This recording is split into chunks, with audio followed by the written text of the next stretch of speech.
Okay, here we go. You ready, kitty? You ready? You ready, cat?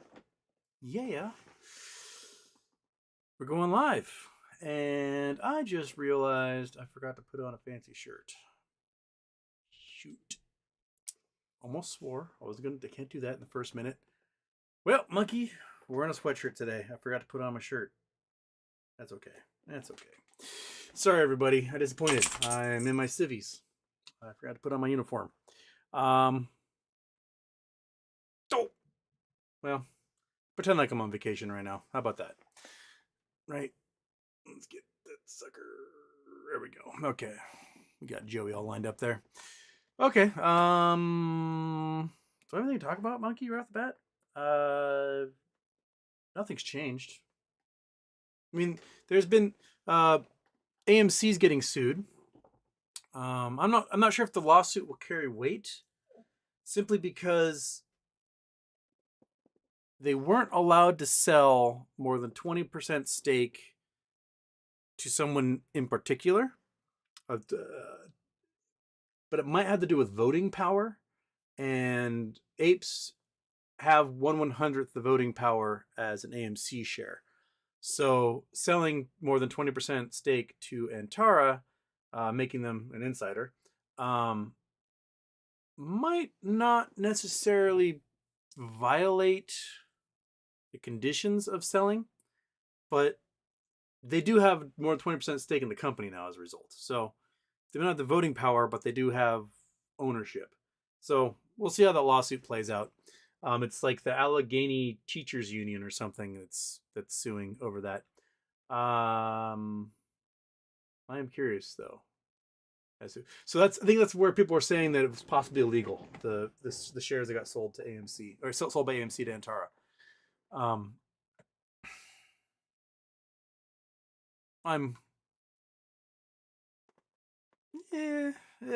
mean, if they have the voting power, it might totally be illegal. We'll see. I don't know. SJ, well, it's now a problem solver, monkey. SJ is a problem solver. Thank you. That reminds me. I put the memberships up. Please join if you feel so inclined. I'm forever grateful. Monkey Butt thanks you. I thank you. And do so to punish me for forgetting to wear a cool shirt today, because you get my Bainbridge Brewing shirt. I was given this because I won their Halloween costume contest like 5 years in a row, and the owner was like, "Dude, we can't give it to you again. We're gonna let somebody else be the winner. Just pick out a shirt or something." And so this is how I got this shirt. Don't drink, but I'll wear a Bainbridge Brewing shirt, and I will take their gift cards for winning all their pub trivia nights all day long. Monkey Butt, it's after dark.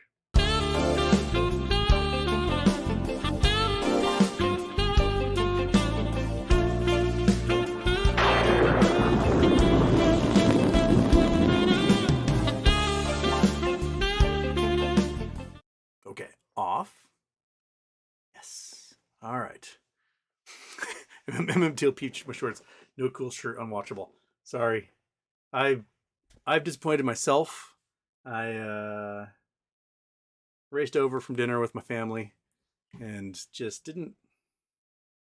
I was too busy. I was fending off all these friggin' white supremacists who popped into my Twitter because Scott Adams jumped into my mentions. And man, that guy has the worst fan base. Holy cow. They are just awful people. But, what are you going to do? Except tell them they're all a bunch of boneheads. Right, monkey? Right? Where'd you go? Where'd you go, monkey dog? So, what's on your minds, folks? Let's dig into what you're thinking about, because beyond mentioning the AMC lawsuit, which I have a feeling AMC lawyers may be able to defend, simply because at the moment those ape shares don't have the same voting power as 20% would be in AMC.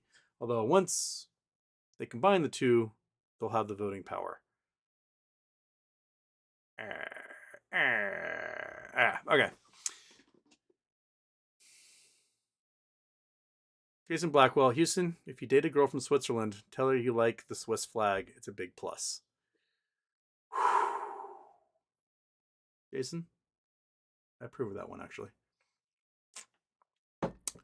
All right. Paul V, where's Rosa? Rosa has tomorrow. I think it's tomorrow or Friday is her bar exam in Texas. So I think she's probably in Texas right now, still studying like crazy. So she's trying to get the Texas bar so she can get licensed in Texas and do her charity work there. So that's where she is. My guess is post bar exam we'll see a lot more of her, and she'll be able to chat a lot more with folks. B-Ball 3710, World War III seems inevitable. Joe and G making these visits, right? I mean, China wants to like put their arm around Putin and say, yeah, we'll totally support you. But I think there's a couple of problems from China's perspective.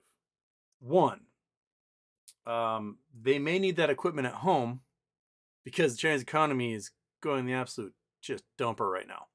And people are pretty upset. Lots of banks are closing. People are losing their life savings. Plus, they're trying to saber rattle for Taiwan. And if they send, there's a two, if they send weapons to Russia using Ukraine, and those weapons get absolutely shredded by 1980s NATO technology, then China's saber rattling is gone. Folks in the BRICS, the former Soviet and Chinese like armament side, they're seeing exactly what spending a huge proportion of our GDP on developing the most insane weapons ever created means. And NATO definitely came out on top on the designing scary weapons side of the equation. Those things are terrifying, and they seem to be incredibly effective. If you got a $7 million tank and it can get its butt whooped by a $25,000 guided rocket propelled grenade, what good is a tank, right? So I don't think China necessarily wants to have a bunch of their weapons on display just getting creamed by a bunch of former school teachers with NATO weapons. So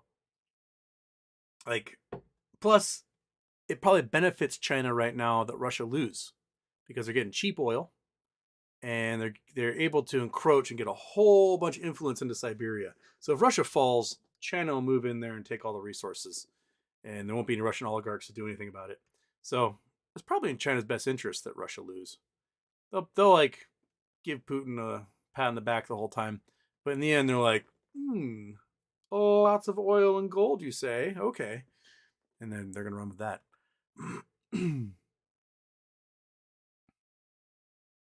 Andrew Stewart, Houston, happy birthday. What's your favorite dog breed? I don't know if I have a favorite breed. I mean, Monkey Butt's a pretty cool dog. She's a Catahoula. The dog I grew up with was a little Benji-looking dude called a Basset Fauve de Bretagne.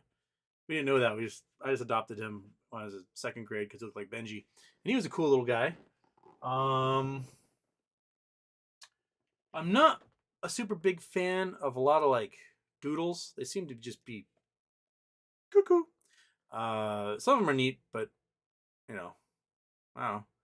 Like golden retrievers are always super sweet and nice, but then they always die of like some weird inbred disease at age 8. Like what people have done to a lot of like bull breeds, bulldogs and stuff, and like make their faces all useless and their buttholes useless and stuff. Like I wish that people just let dogs just kind of be dogs. And I don't know. Maybe my favorite dog is like just the indiscriminate Mexican street dog. Like every one of those I've ever met that someone's adopted, it's just been like a real chill creature, smart, capable. That might be my favorite breed. Monkey, sorry, didn't mean to put you down there, but you're all right. You're okay, Monkey.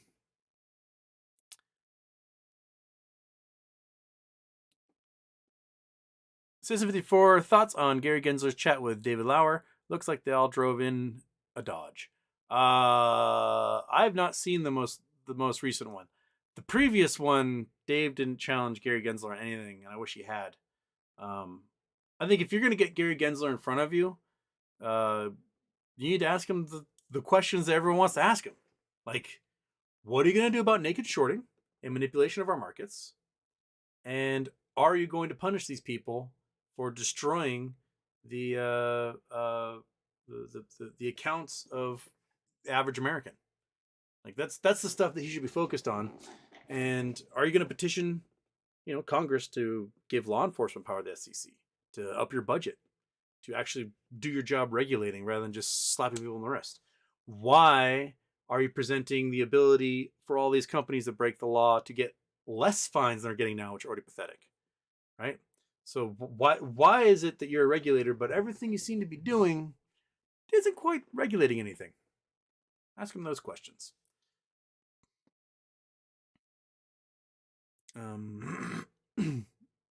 Rob Lucky, looks like your attack drones killed my question. Love you though. Sorry, I never got to hear you take. It was about Mayan ruins. I don't see a question about Mayan ruins, but welcome to ask me one there, Rob. I'll ask. I mean, I'm not. I don't know super hoot duper much about Mayan ruins, but enough to be dangerous, I guess. Okay.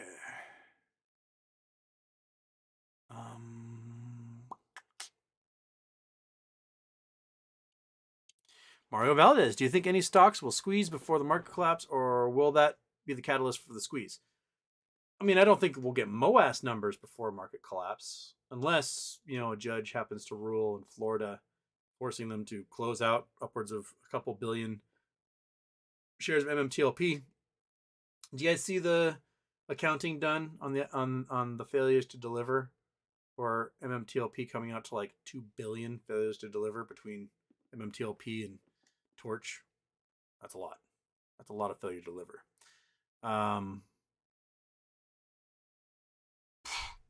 What internet? You're the worst internet in the entire world. It's telling me that like my stream bitrate is 0. So hopefully you guys can still see me in my really fantastically colorful shirt that I'm wearing today. I'm just dressing like Chalupa Batman. I decided that we're going to be twinsies today, dressing all black, right, little buddy? Yeah.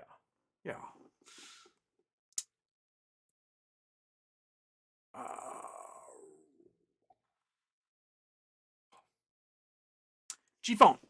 Hey, HW, if you had 2 questions that you could ask Gensler, what would they be? Oh, I think I just did that. Hey, Gary, when are you going to do your job? And when are you going to do your job? That's probably the 2 main questions. And if, he'll give some sort of non-answer like, well, we're kind of constrained by Congress, blah. No. What you should do is be an absolute pit bull. And if it doesn't work out, then it doesn't work out. But you may as well try, right? Take these guys on, give them gigantic fines, recommend charges be pressed by the Justice Department, and have the FBI arrest a bunch of them. They are counterfeiting securities, and they're taking that money and they're offshoring it places. So that if the liability bell comes ringing, they'll be like, I don't have any money. And they're going to get that money from us, from the taxpayers, because they offshored it all. Gary knows. He's specifically doing interviews with people who don't know to ask these questions, or know they aren't supposed to ask these questions. And that's my feeling.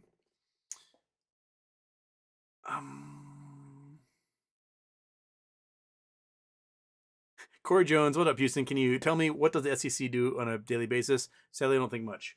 I think most of their enforcement comes in 2 categories. One, there's an egregious, huge crime that's like billions and billions and billions of dollars, and they slap on the wrist. 2, there's a really small crime where one little dude happens to make a few $100,000, and then they make sure that guy gets thrown into prison for 40 years.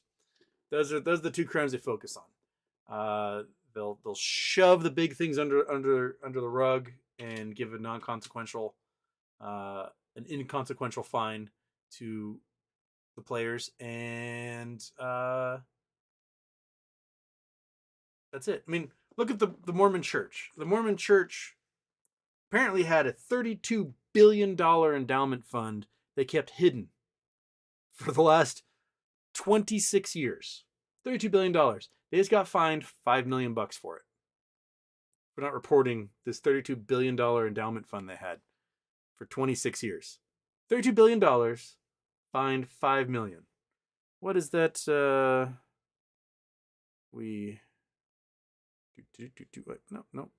Come on. There we go.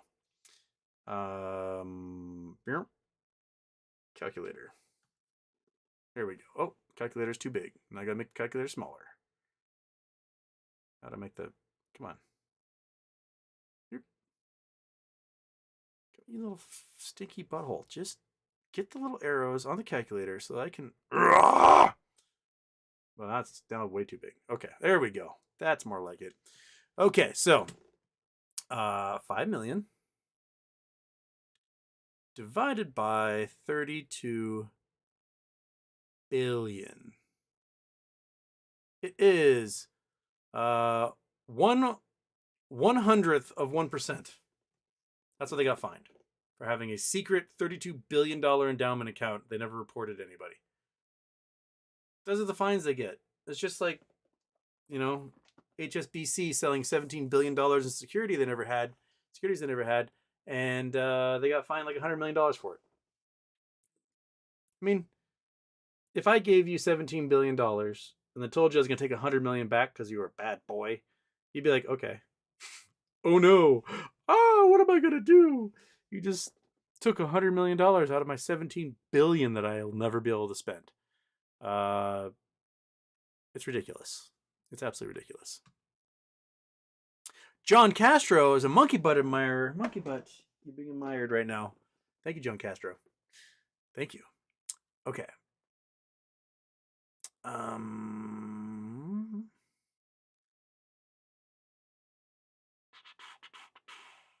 Dr. Evil's got some spots for us. A lot of questions in here also asking about the Gary Gensler interview. I have not seen it yet, so I cannot give my opinions. Oh, come on. Sorry, my screens are not aligning. There we go. Okay. Still on scene. I'm just going to turn on the Google Earth. Shaboink. Come on. Turn Google Earth. Turn on. Oh, it's in the wrong window, of course. There we go. Okay. We're going to leave. Okay. That is... Where are we? 12. I don't know if it's west or north or what. Let's go like that. See where it takes us. It takes us to somewhere that does not anything. Then, okay, we're going somewhere in India. Oh, here we go. All right. We got a giant 6-pointed star. Sri Lakshmi Narayani Golden Temple. That's pretty cool. Sri Puram. Golden Temple. Park.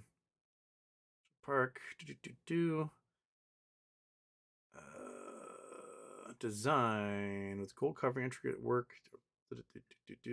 I mean, this is quite gilded. That's the temple itself. So this is what is in that little pond.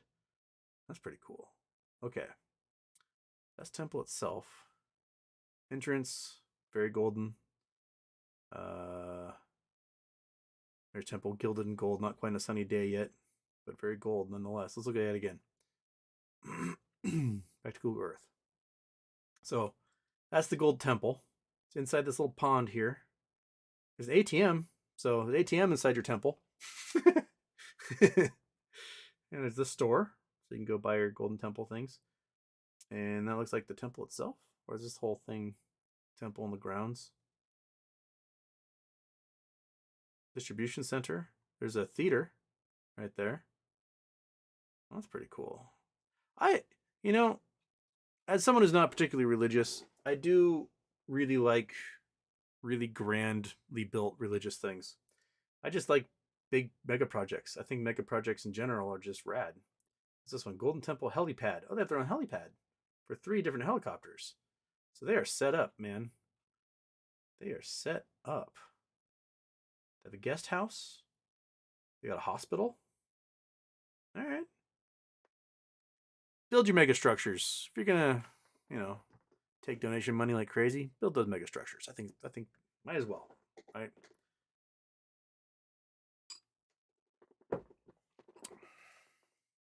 Hungry Caveman. Hey, Houston. I've heard some saying that for every MMTLP short position, there needs to be a partial share of metamaterial needs to close. I thought it was separate. Thanks. Oh, happy birthday. Uh, ish. Like, when the merger happened, right? Took oil company, tech company, merged them together. Every two oil companies became one tech company, right? So if you were short on oil company, you are now short 50% on tech company. But oil company also had preferred shares. So you can close out the obligation of the preferred shares without necessarily closing out the obligation on the tech company yet. So if everything comes to a head and tech company ends up being worth $1 kajillion and shorts are way underwater, they're definitely going to have to make up for shorting the oil company that now became tech company. So that's how it happened.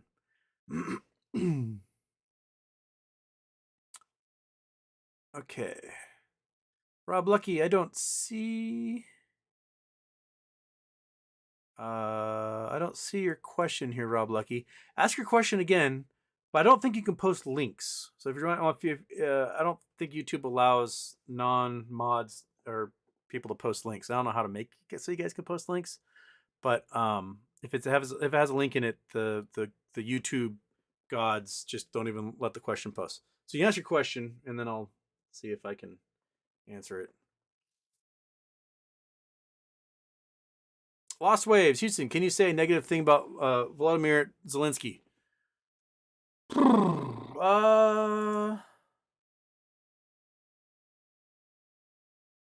What will be a negative thing that I should say about him? I mean, he's mentioned in the Pandora Papers. He sold his television studio when he ran for president. He took that money and offshored it, so that's probably not the greatest thing in the world. But it doesn't look like it was tied to like mafia money or anything. I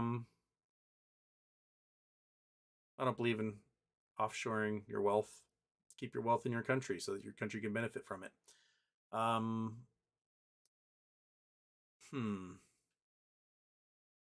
Outside that, I mean, Zelensky's proven he's got cojones. He seems to be managing the chief executive position while his country's being invaded pretty darn well. I don't know. He definitely has leadership qualities that I think a lot of heads of state are lacking. So, I'll use that as an opportunity to pretty much say the dude's doing a pretty good job so far. But don't offshore your wealth. Don't do that.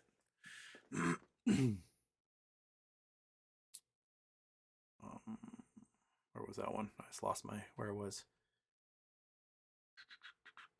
Lost Waves. Also, did you hear about Apple successfully testing the glucose monitor integration capability? They announced they're looking to do that, but I don't think they've gone through any testing yet. They would have to announce testing with the FDA, and they wouldn't be allowed to integrate that into their Apple Watch until they passed the 3-phase trials. So my guess is that they might be signing deals with others who are working on it. If Apple can incorporate into their watch and do so without a subscription service, then they will win everybody. But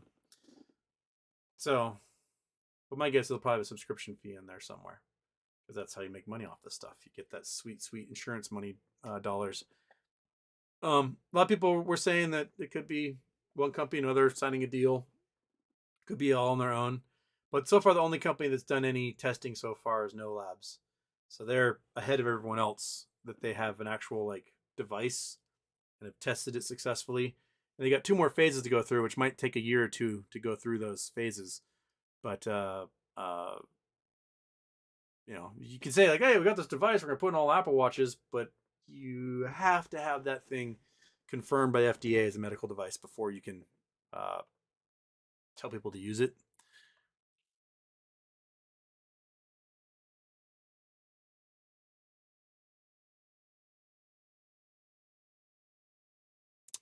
Casey Gunness, as an avid skier, do you have any tips on newbies getting into the sport?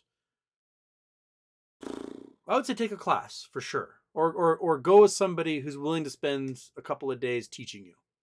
I've done it for some of my friends, like people that want to learn to ski. I was like, okay, you pay for my lift ticket, I'll go up, I'll teach you how to ski, and I've taught I don't know half a dozen people how to ski pretty well. Uh, the key with skiing is knowing how to stop. If you can master knowing how to stop on any terrain, then that's probably the first big thing to do. Because then you aren't afraid of speed, you aren't afraid of steepness. If you know how to stop yourself, you go, oh, okay, I need to stop, gather my senses, and then go again. And that's probably the best thing you do. And that hockey stop is the most important one to learn. You can do like the whole pizza and French fry thing, which is good, and kind of a light little groomer. You can like kind of pizza yourself a little bit and slow down around kids and whatnot. But being able to hockey stop is really important. And the next thing is having the confidence to keep your body pointed downhill while your feet are doing other things. And that's the thing that probably took me the longest as a kid to sort of master. Like I used to just kind of just go side to side on the slope with my entire body, and it was exhausting. Once you learn how to like do it fast and like a little noodle, uh, then all of a sudden you like have a lot more fun. It's way easier on your body. You look sexier, and that's what I have to say. Like learn how to stop really well. Next, learn how to keep your body pointing down slope while your legs are doing their own thing.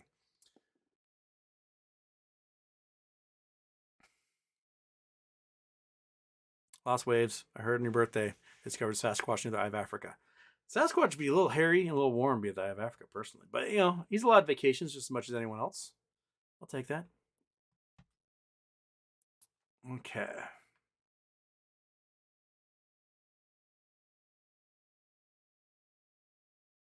Bum, bum, bum. Carl Alit, I was looking for your porn roof, the one that's in like, is in Ukraine or Belarus or something. But I got it wrong, found this UFO or glitch. I'm interested in UFOs. Zoom in the marker and go to 5/2021. Shaboom, boom, boom. Wait, that didn't go anywhere. That's the same exact coordinate we were just on. Ah, shoot. One sec. I think I hit Control C rather than Control V. And I'm just copying the one that was there. Control V. There we go. Okay. So zoom in the marker and go to 5/21. All right. We are in some little town here. Along what river? Where are we? We are Zamek Ninsbor. Okay. What country are we in? I gotta see what country we're in. We are in Czech Republic. Okay. We're in Czech Republic. So we're going to zoom in. We are going to go to May 21. There we go. Okay, we're at May 21. Zoom in on the marker. Oh, look at that thing. We got a glowing orb. Wow. Glowing orb. I didn't mean to zoom in all the way. Wow, what just happened? Okay. Well, we got a parabolic dish right here, right? So let's look at that parabolic dish. We have someone got satellite TV. Little dish network. What do we got on there? I can't zoom in. All right, I'm gonna exit street view because it's that house, right? Or is that the house? That's the dish right there on the house. Okay, that's a different house.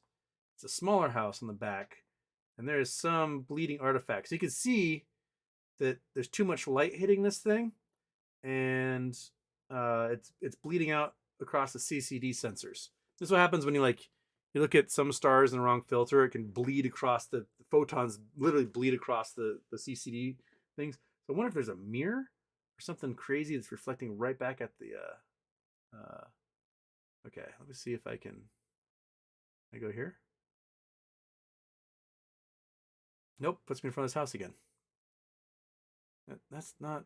I want the other street, ding dong. Exit street view. Okay, if we look at it in at newer time, I bet I bet that. I bet this. No, no, don't you dare. I'm trying to zoom in close without. I bet there's another dish right there. I have a feeling that. So May 2021. Does it say what time of day this is? I go back to here. Imagery 521. Sometimes it tell you what time of day it was. Doesn't look like it is. Okay. Any of you who have satellite dishes, right?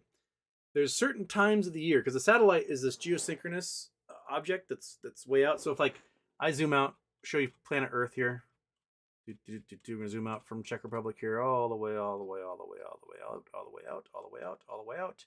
Okay, so there's a satellite that's 30,000 miles above the equator, right? It's out here, 30,000 miles or so, and it sits there. And as the Earth rotates, its orbital period happens to be exactly the same amount of time it takes to orbit the Earth to do one turn during the day. So it travels this 30,000 mile radius in one day around the Earth as its orbit.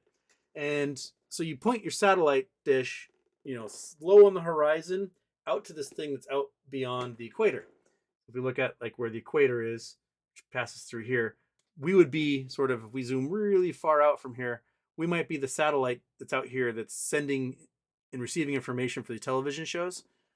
There is a time every spring and every fall where during the day, the satellite is exactly between the sun and your dish. And so the sun gives out this huge amount of radiation in every spectrum you could possibly imagine.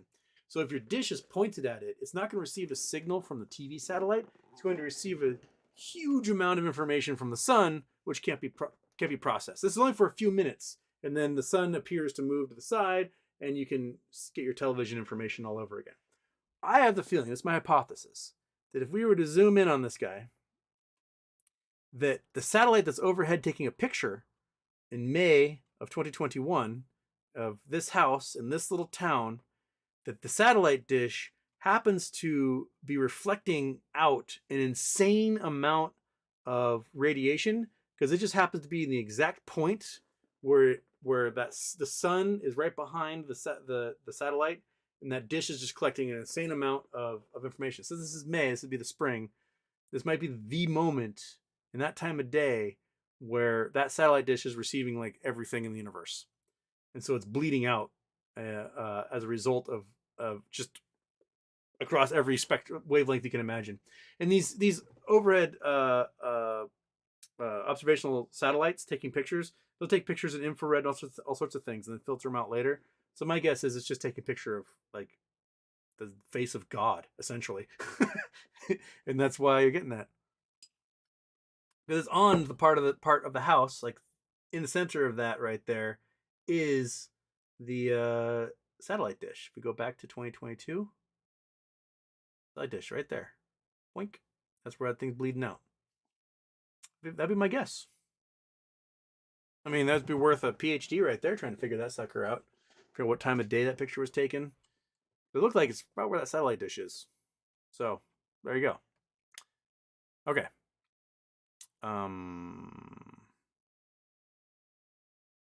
Wait. There was a super chat. Where'd it go? I thought there was a super chat in here. Did it vanish? Well, shoots.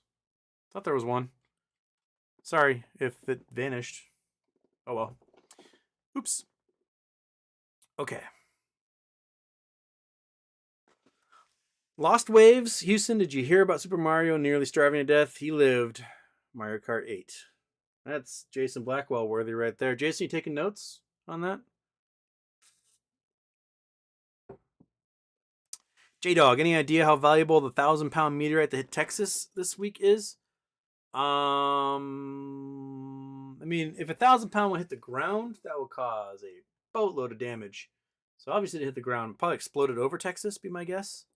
I bet there's bits and pieces to be found. Let's see what Texas meteor.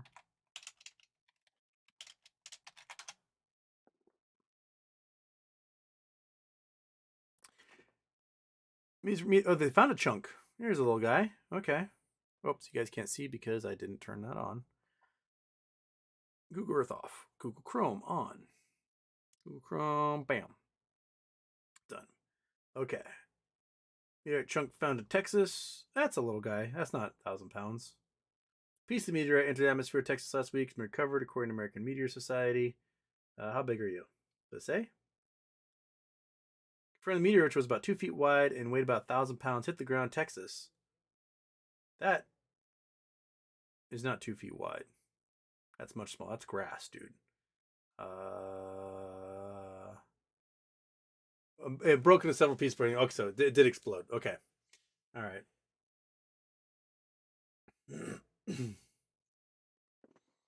Okay. I mean, that's cool. This piece here, I don't know how big it is. Does it say how big it is? This particular one? Just that it broke into small pieces. Another one tells me. So it did explode 21 miles above the Earth. Okay. Maybe later. Okay. Tell me how big this piece is. Tell me how big it is. I call some kind of glimpse of meteor, West McAllen. How big's the piece? Tell me. How big is it? You know, you can tell me how big that piece is. Well, if it's like grapefruit size, $100,000, $1,000,000, pretty good. You want to find meteorites. They're worth a boatload. So, oh wait, there we go. Okay, close those ones. Let me see the tracking numbers for my package that should be arriving from Parts Warehouse. A brother from down under. Riddle me this, Batman. Are New York Stock Exchange and SEC going to enforce the rules to address the problem of FTDs? There are millions of shares that have to locate. Your thoughts? They won't until it's too late. That's my opinion. Is that the SEC and New York Stock Exchange, if they were to enforce naked shorting rules and force these guys to close their positions and keep them from selling more shares that don't exist, that itself, the action itself, will be enough to crash the economy. And the SEC and the New York Stock Exchange do not want the responsibility for being blamed for crashing the economy. So what they're going to do is they're going to let the economy crash via other means. And then in the post-mortem, when they're looking through, oh, what happened? How did this happen? One of the things they'll find is that a whole bunch of fake shares were sold, and that generated a giant liability ball, which crashed the economy. And then they'll go, okay, now that this thing's all cleared out and everything is all taken care of, we are going to ban the future sale of stocks that don't exist. We're going to be the good guys here and say, we probably shouldn't do that anymore. Meanwhile, they've known the entire time exactly what colossal turds they've been. But they won't do anything about it until it's too late. No one in these regulatory bodies in the financial markets are in the business of fixing problems that exist. They're in the business of cleaning up messes after they've happened. So they'll wait. They'll wait there, brother from down under.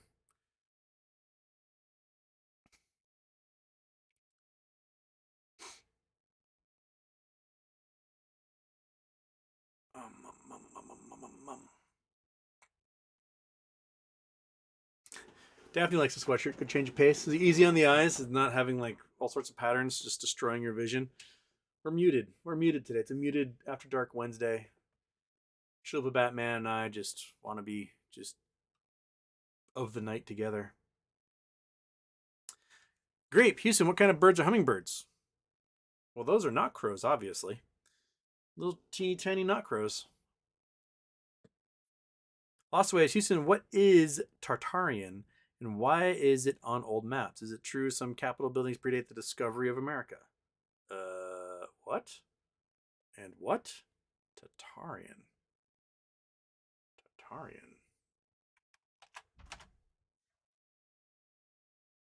Tatarian may be the adjective form of Tartarus, a place in the underworld of Greek mythology.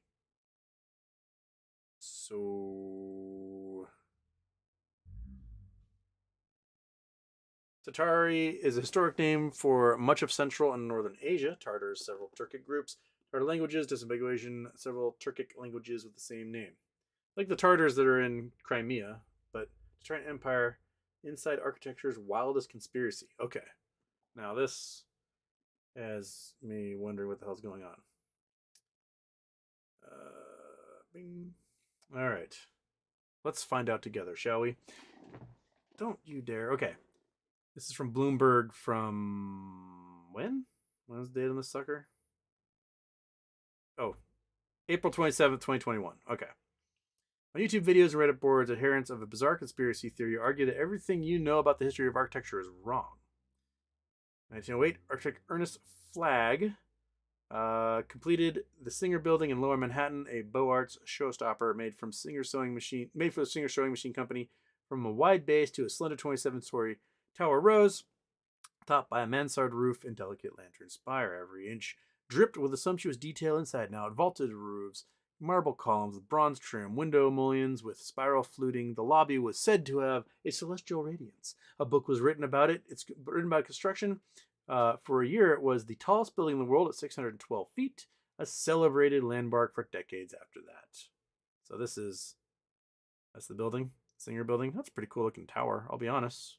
It's got kind of a little Art Nouveau, a little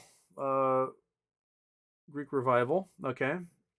Despite great height, the pencil-thin tower lacked office space. 1960s, the company sold its ornate headquarters. Demolition proceeded in 1967. It's the tallest building ever peacefully demolished. So they tore that thing down just 60 years later. Oh man, it's a cool looking building. Okay. By any count, it's a fantastical tale that once the tallest building in the world and New York icon knocked down just a handful of decades. For some, it's too fantastical to believe, and perhaps not fantastical enough. A dedicated group of YouTubers and Reddit posters see the Singer Building and countless other discarded pre-modern beauties and extant Beaux Arts landmarks as artifacts of a globe-spanning civilization called Tatarian Empire, which was somehow erased from the history books. Okay. Adherents of this theory believe the buildings to be the keys to a hidden past clandestinely obscured by malevolent actors. Who? Why? To what possible end? As in many others, more high-profile conspiracy theories, this Baroque fantasy doesn't offer much in the way of practical considerations, logic, or evidence, but it's grounded in some real anxieties, pointing toward the changes wrought by the modern world in a general and modern architecture specifically, and rejecting both. Okay. There's a whole subreddit called Tatarian Architecture subreddit, which began in 2018.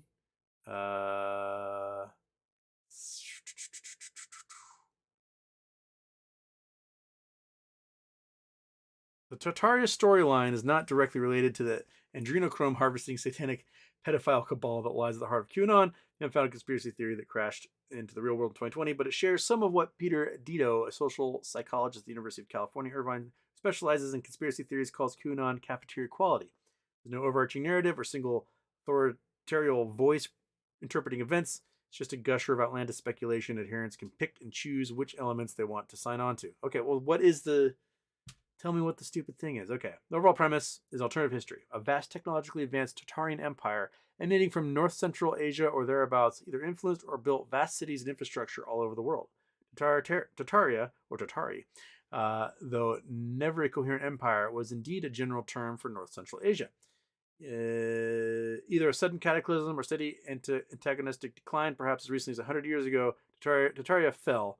Its great buildings were buried and its history was erased. After this great reset, few surviving examples of Tatarian architecture were falsely recast as the work of contemporary builders who could never have executed buildings of such grace and beauty and subject them to clumsy alterations. Okay, so this is the dumbest conspiracy out there. All right. Yeah, this building, who we've got photographic evidence being constructed in 1908, was actually built thousands of years earlier by people who never saw this side of the continent, this side of the planet. Okay. Same people who built the Capitol in Washington built the pyramids in Egypt. No, a whole bunch of enslaved people built the Capitol in Washington. Because prior to the Capitol existing, it was a swamp. And we drained the swamp. We put a bunch of fill in there. And then we paid contractors who used slave labor to build the Capitol. And we have documented evidence of the Capitol being built. Images of U.S. Capitol being built. There we go. Restoration of the Capitol Dome. Here's Capitol being built. Yeah, we have documented evidence of the Capitol being built. It's not 1,000 years old.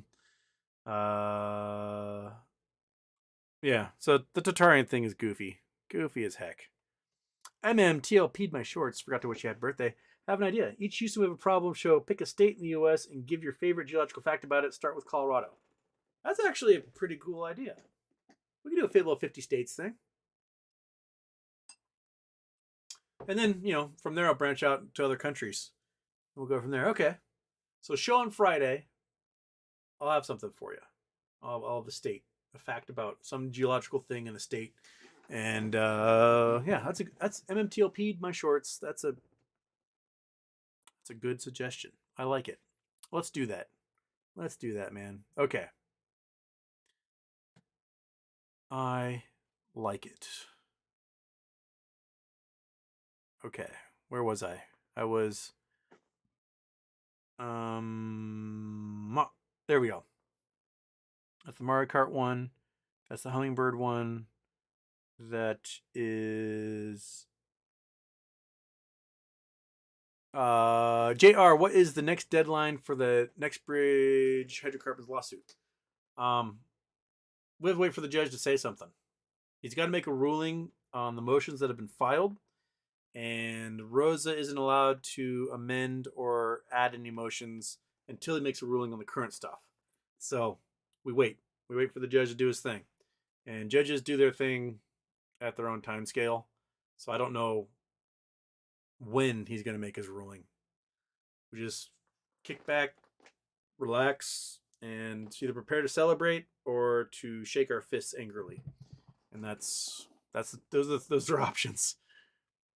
And on C-SPAN, hummingbirds are the second smallest of the third-gen spy birds. They have a battery life of about 12 hours. Recharge typically telephone power lines like the last two gen birds. Hummingbird fights are one of the coolest things you could ever witness. Set up a hummingbird feeder or go to your parents' house where they probably have one and wait for hummingbirds to just get mad at each other and watch them fight. It is awesome. And you can get out your phone and do slow-mo with them. That's also fun to do. So I recommend it.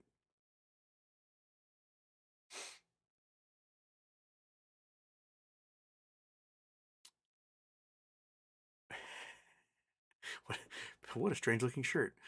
Yeah, late nights we can excuse a sweatshirt. Yeah, that's what I think. We'll just go with it for now. Give Bainbridge Brewing their little advertising for the day. Free advertising there. So, they'll make up for the fact that I have $600 in your gift cards that I've never used. So who knows what's happening with your account. But they make good beer. I don't drink, but I've been told it's delicious. So, check your local Safeway. See if there's any Bainbridge Brewing in there. Russell was a year behind me in high school. We did Knowledge Bowl together. Very excellent. Probably the only person at the brewery who could beat me in pub trivia. He went to law school, became a lawyer, worked as a lawyer for about 6 months, and he went, fuck this, I'm becoming a brewer, and open up a brewery. So he does not practice law anymore. He was like, man, I would much rather wear Carhartts and sweep all day, which is, my best friend's a brewer, and as he describes brewing as a custodian or a janitor who sometimes makes beer, which seems pretty right. Like, this seems to be like cleaning, spraying things and washing, scrubbing things all day long, and then they go, oh, hit a button and more beer gets made.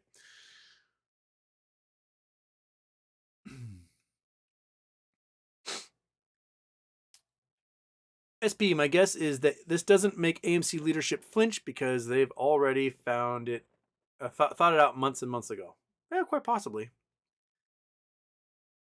Iggy Lemon, Houston, I know a guy who annually plants a densely packed ring of sunflowers to make an outdoor room. My only gripe is that it's in a very seedy location. My God, you guys are just providing the worst jokes in the entire world, one after another. Whew. It's becoming emotional labor to do this show.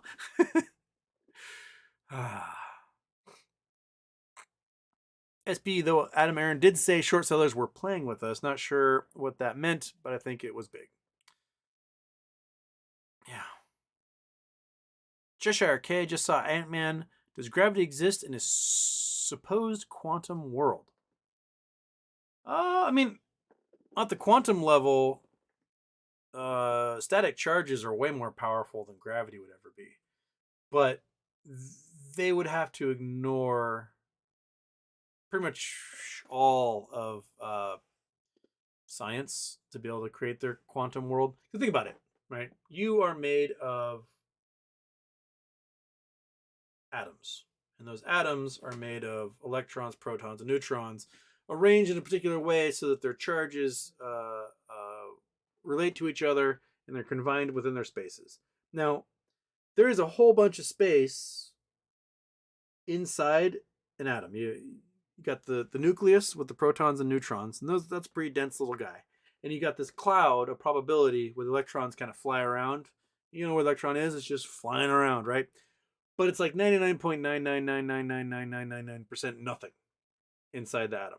And the things you feel, touch, table, wall, whatever, like this stuff, what's happening is the cloud of the electrons in my finger are touching the cloud of electrons in the counter, or the cabinet here, and our fields are getting close to each other. We go, whoa!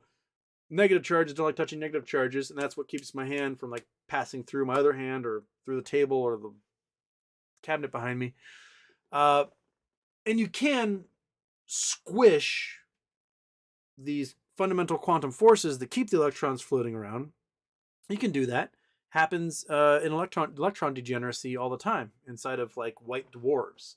So when our sun dies 4.5-5 billion years from now, the envelope of the sun will kind of, eventually burn off in outer space, in the carbon core. So all that hydrogen and helium that was fusing gets packed into this dense hydrogen core that could be, 50% the mass of the entire sun was at one time. It could be a pretty decent size. It's so dense that gravity is taking over and pulling everything and squishing those electrons down closer and closer to the protons around the nucleus, and it's really dense. I mean, we're talking something that's probably about the size of planet Earth that weighs 50% of the sun today. So just a huge amount of mass packed into this little white dwarf. If Ant-Man, click his little suit and he goes shrink into a tiny little subatomic little guy in the quantum realm, right? He would have the same amount of mass he had before. So he'd be a human man, 5'10", 175 pounds or whatever. Now in a super dense, teeny tiny little space. So he would be equivalent of this degenerate carbon that was the former core of a dead star.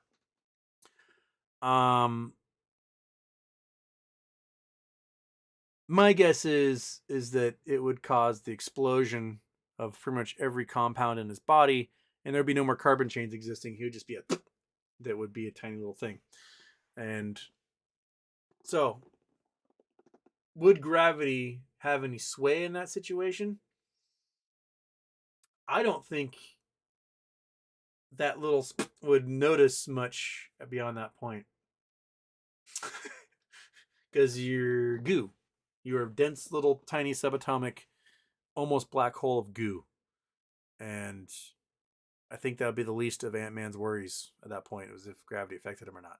Because the static charges alone at that scale are so much more powerful. Gravity takes a huge amount of mass over a fairly short distance, and the constants for the energies of electrons and stuff are incredible over very small distances. There you go. MMTLP'd my shorts. Houston, we have a problem. Con 2023. Meet at Bainbridge. Use your gift certificates. Side mission. Get Bainbridge to name a beer after Rose after she wins. Well, Russ did go to school in Florida. That's where he went to law school. So maybe we can have a beer named after the observant Muslim woman who doesn't drink, but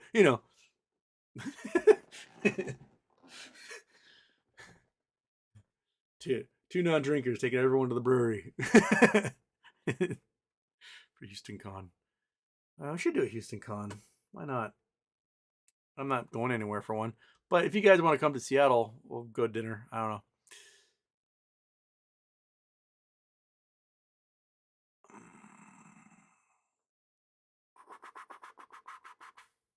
Pacific Northwest Texan, Oak Harbor shooter. What the hell? Wait, there's a shooting Oak Harbor? What? Oak Harbor shooting. 15-year-old boy. That's August. Nothing happening in the news. Authorities respond to efforts. Possible active shooter at the Naval Air Station, Whidbey. Oh. Naval Air Station lifts lockdown. Says no threats of active shooter on base. So, okay, they're saying it was a hoax. Okay. All right, so nothing happening in Oak Harbor. That's just on Whidbey Island. So we're okay. We're okay, Pacific Northwest Texan. The F-18 Growlers are doing just fine.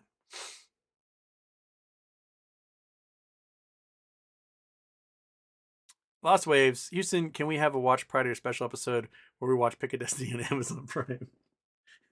I have not put that on my list yet. Where did my pens go? Oh, there's my pen. My cat pen was missing, but now I found it.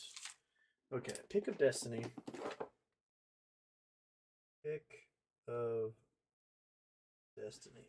I have no idea how to do a watch party. How do you do those? You just like set up a Zoom or something and then watch a movie, then hopefully you don't get charged by the studio for everyone watching the movie? I don't know. But I'll look into it there, Lost Waves.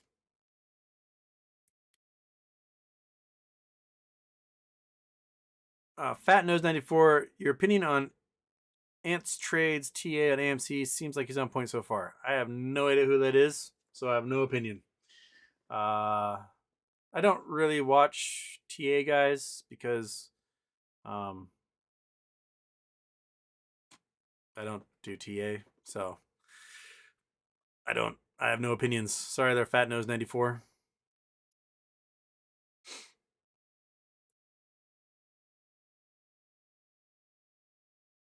Grape, Houston, who would win in a all-out fight? Lohan Bobert versus Marjorie Taylor Greene versus Nikki Haley. I mean, if it's guns, probably Bobert. If it's fisticuffs, I would go with Marjorie Taylor Greene, even though she's smaller than him. She's one of those CrossFit culties who spends all the time just like getting yoked. I don't think Nikki Haley stands a chance against either of them. Nikki Haley is too posh. Bobert and Greene are much like grittier. They're from like tough life. So I would take weaponry, Bobert, fisticuffs, Greene, and no matter what, Nikki Haley gets her ass whooped by both those ladies. I do think Bobert is probably one of those slap fighters. She would probably like slap and pull hair, but if you gave her a gun, she would just take care of business that way.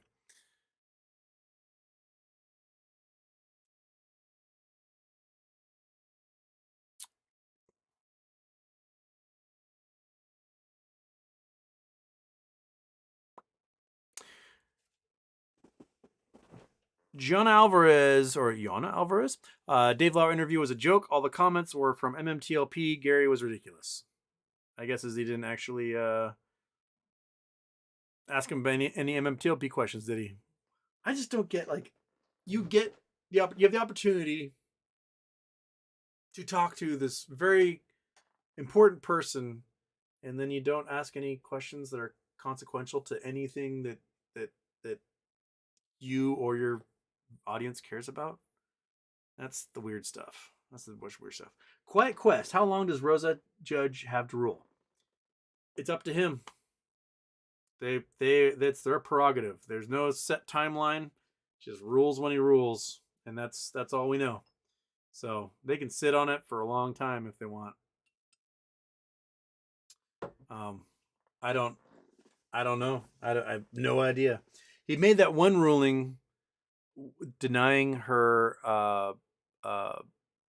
emergency injunction really quickly without allowing her to respond to the filings, the incorrect filings from FINRA. Really poorly written incorrect filings from FINRA. he made that ruling without allowing her time to respond, which is weird. But now he seems to be taking his time. So he may have like seen Rosa's request to review, and he went, "Oh, maybe I was too quick with FINRA. Maybe I need to actually explore this stuff more and look into these cases that you outlined. Maybe I should actually read everything that's here." So that might be taking a while.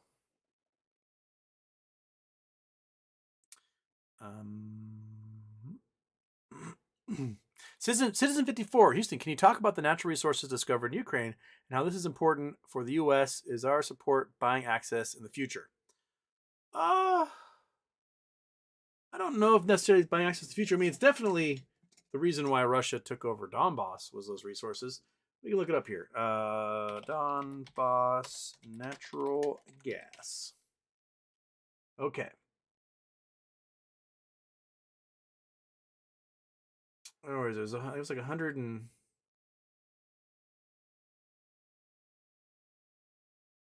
Okay. So 2001, they discovered 1.6 billion barrels of oil, 59 trillion cubic feet of natural gas. There was one from, let's see if we can find it here. Russia's silent shale gas victory in Ukraine. Here we go.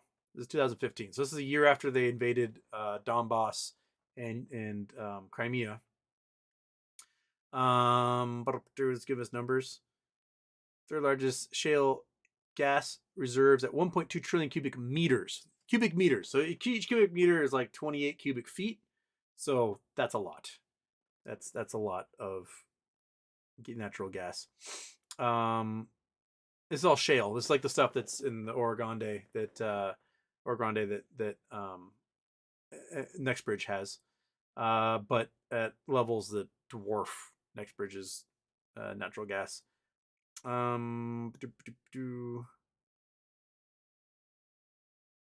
So January 2013 opened way for potential $10 billion investment in the field. So basically, Shell had signed on. Royal Dutch Shell had signed on to start 2013 to start exploring that region and getting gas out, and then Russia invaded the next year. So basically, Russia has this giant pipeline that goes across Ukraine, right? It supplies Europe with natural gas. Ukraine could now supply an equal amount of natural gas to Europe and cut off Russia from that pipeline. So Russia wouldn't Germany and those wouldn't have to give Putin money anymore for natural gas, and that was terrifying to Putin.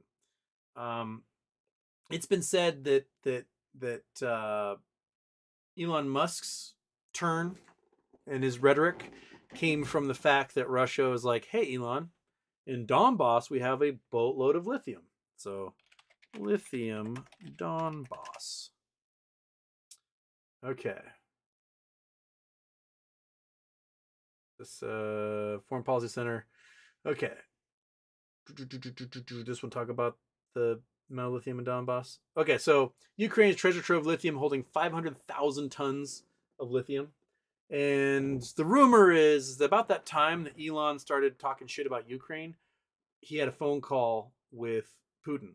And it was reported in the news that he had someone from Axios or someone was like, "Yeah, Elon talked to Putin, and that's why he's changed his mind." And Putin basically said, "Elon, I need you to start getting on board, because if you let me control Donbass, I'll make sure you got the private contracts to this 500,000 tons of lithium that are in Donbass." So they've got oil and gas, and they've got lithium out the wazoo. And that's the real reason why Putin wants to obtain both those regions, because it would allow him to continue his monopoly on Europe's energy resources. So Elon's like, I didn't talk to him. And then Russia was like, "Oh no, he talked to us." So, so that'd be my guess is that that's the real reason for this war in the region is that Russia they're a mafia, and it's really easy to control basic energy resources, and so that's what they want. They're like, "Hey, we want our hegemony, brah," and they invade. So there you go. Okay. And but then again, 5 years, who's going to give a rip about lithium? We'll have aluminum ion batteries, graphene batteries. We won't need it anymore. So then all these lithium investments are going to go into nothing once those get replaced. Okay. Hey, I'm only 50 minutes behind. All right.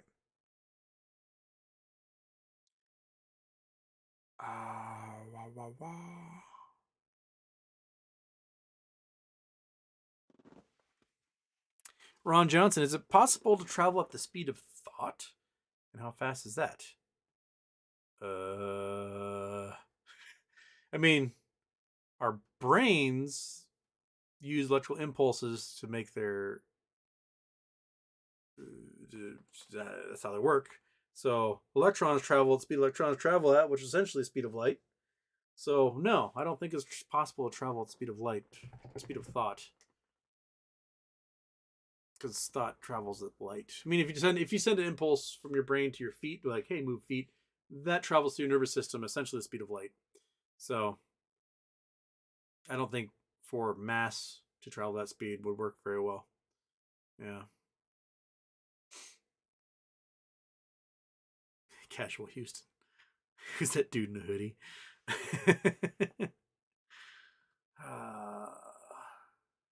Queen John Castro says Queensland Heeler, best dog ever. What's a Queensland Heeler look like?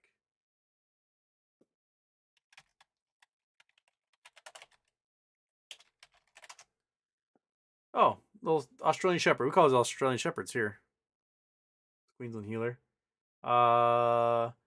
One of these is what type of dog took a chunk out of monkey. When she was a pup, she was like a year old. She was at the dog park running around, and this like crotchety old heeler went and just tore a giant hole in her. And the owners got their dog and took off, and I got stuck with like a $500 vet bill getting her stapled back together. Although monkey butt high on drugs was one of the funniest things. I'll have to post. I'll find the videos on my phone and I'll post videos of monkey high out of her mind.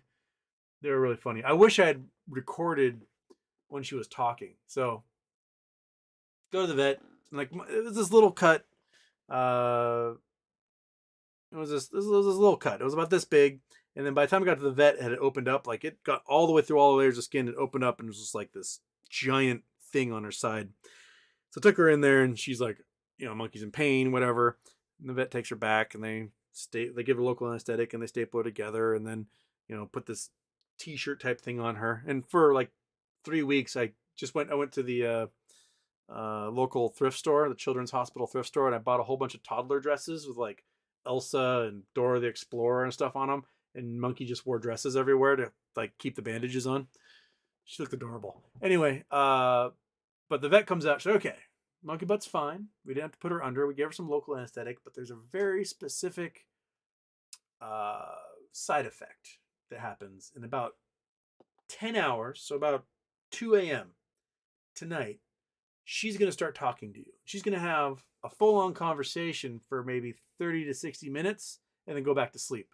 Like, what the hell do you mean full-on conversation? Like, you'll know it when if it happens, you'll know it. It's like she's going to have a full-on conversation with you. That's weird. Anyway, get her back in the truck, start driving home. And as we're driving home, she's just like, and her ears are doing this big giant thing and she is wobbly as hell. She has no idea what's going on. Get her home. She like would climb onto the couch, see me on the couch, and go, oh, who's this guy? And then get off the couch and run away. And then slowly come back, climb on the couch, not know who I am. Happened for hours. Anyway, finally go to bed.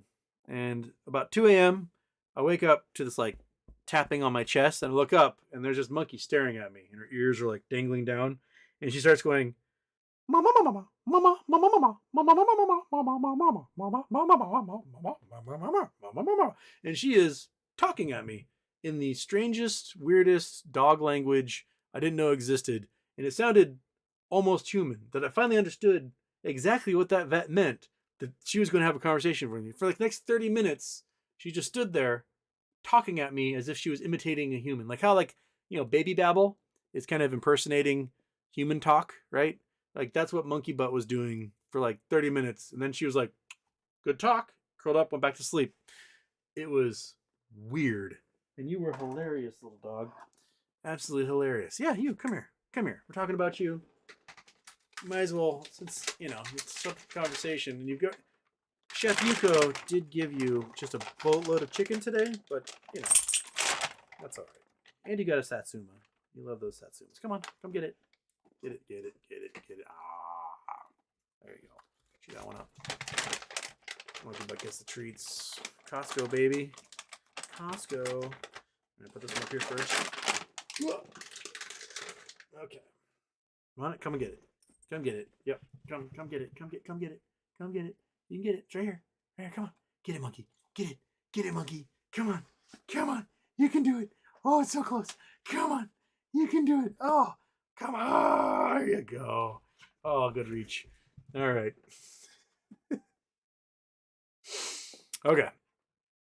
So anyway, one of those best dogs ever put a hole in monkey, didn't they? Yeah. But it's okay. You have that merle coat, so no one can tell where your scar is. It just looks like one patch of skin and the next.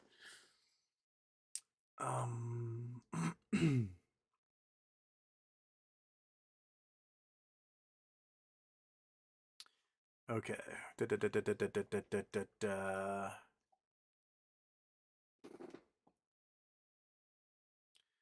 Away today, we don't think in 100-year terms. A lot of megastructures were started by people that knew they would not see the completion. That's true. I mean, think of medieval churches. It would take hundreds of years to build. And it would be generations of masons building these things. The Westminster Church in Barcelona, like the world's greatest Art Nouveau. What's his butt? Oh my gosh. Why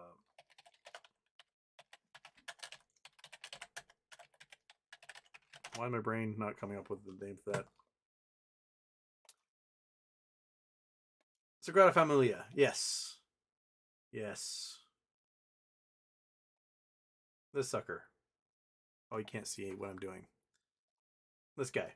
So this was what started construction in the 1880s? And still under construction? Started 1882. So groundbreaking was 1882, and it's set to be completed in 2026. So 150-ish years to build. Not so bad, right? Yeah. So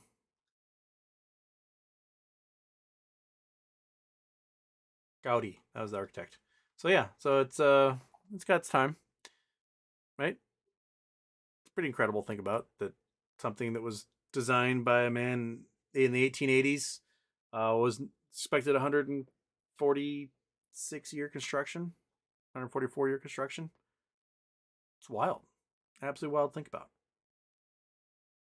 Yeah.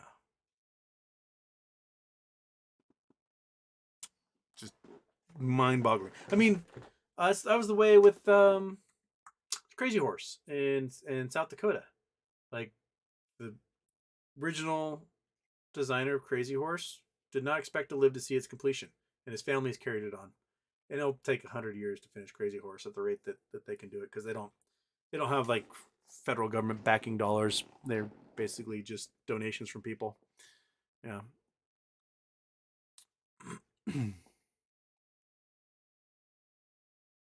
Dallas B. Yes, I have an indiscriminate Mexican street dog. He is so chill and amazing. Face full of scars from fighting, but now just a peaceful, gentle soul. We do our best to give him the best life. Yeah, you know what? Mexican street dogs, they're just like a brown dog.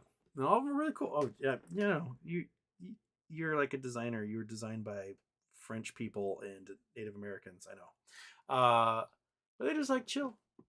When I was in high school, I did a trip to Tijuana with Habitat for Humanity we built 3 houses in a week over spring break. And the construction materials like got stalled at the border, and we were waiting. And so the only things we had was the local concrete. So we just poured the pads, and we're waiting for the concrete pads to finish before we could do the rest of the construction. And we only had like exactly enough to do these 3 concrete pads. And we pour this pad, and we're just sitting there waiting for this thing to dry. And this little tiny street puppy, like just this little guy, little, probably not more than a couple months old, puts a bunch of footprints into the pad, and then has the most Hershey squirty diarrhea ever on this concrete, and there's nothing we can do about it. We had to wait for the concrete to settle, and this poor family who we're building a free house for had some Hershey squirty puppy doo as part of their floor forever, with some little puppy prints from one side to the other. and it's just like, no, nothing I can do about it. There's now just puppy prints and squirty doo-doo in their home that they're gonna be living in. Can't do anything about it. So, love those dogs. I could never live somewhere where there's a whole bunch of street dogs, because I would adopt them all. I'd be like, you come with me, you come with me, and they just all live with me, and then I would go broke feeding them all. Right, monkey? We just couldn't do it.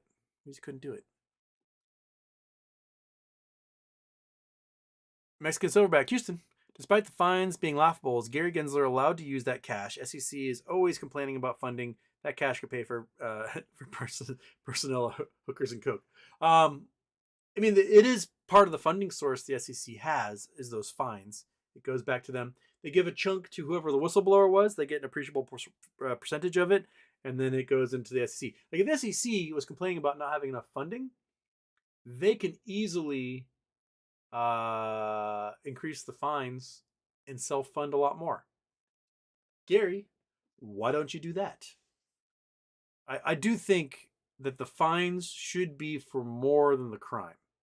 If you make $30 billion in a crime, you should at least have to pay $31 billion in fines. Right? Like, you should not be able to benefit from anything you did as a crime. If I don't know, came over to one of your houses and just like smashed your car apart with an axe, I would be expected to pay for the entire car, plus probably a penalty, right? For damages, for emotional damages, for whatever, right? Like, why, if I commit a regular crime, I'd be expected to pay for the value and more, but if I commit a financial services crime, I just get a little bit and keep the rest. No hard feelings, buddy. That's part of the culture that needs to change. We need to start treating white collar crime as worse crime, because it is. I mean, the largest theft in America is wage theft. Is employers forcing employees to work and not paying them for it. And it's what? Like $100 billion a year?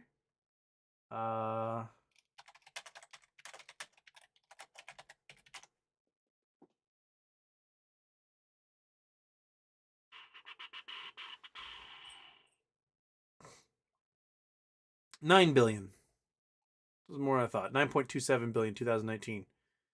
Okay, so employers are stealing $9.27 billion, but it's not a crime that's enforceable with jail time, meaningful fines, right? It can take years, and even then, oftentimes they don't pay out what was totally stolen. So, yeah, that's... If you're an employer and you steal from your workers by not paying them everything, oh no, I might have to actually pay them what I owe them like 10 years down the road. Darn. Until then, I made all this money off of them by not paying them. Yeah, that's silly.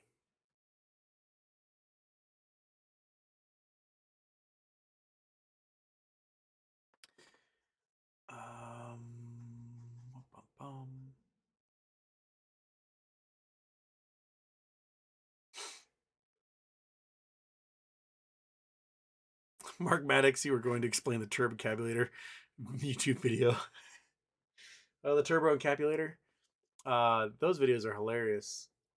They're nonsense is what they are, and they're great nonsense at that. Yeah, there's all these industry videos. You take flange A, put it into part C or whatever, and do your thing. Some Chrysler engineers decided to like make some gobbledygook, and then made some videos about the turbo encapulator, and they're brilliant. They're absolutely the actor who does it is talking as though he's explaining something that's real, and they're so great. If you like that video, I suggest watching Patriot on Prime.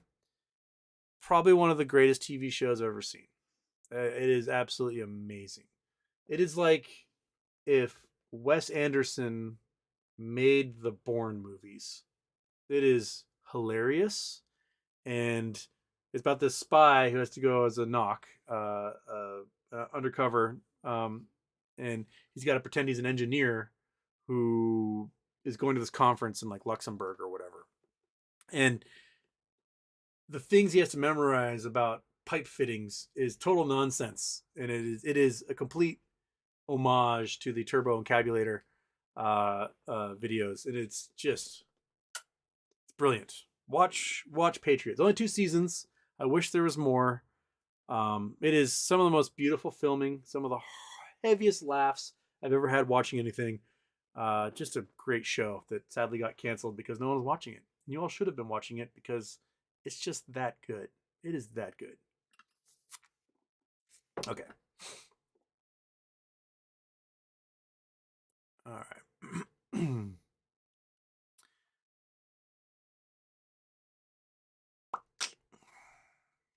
Saul Miguel, I just joined. Welcome, Saul Miguel. Yes.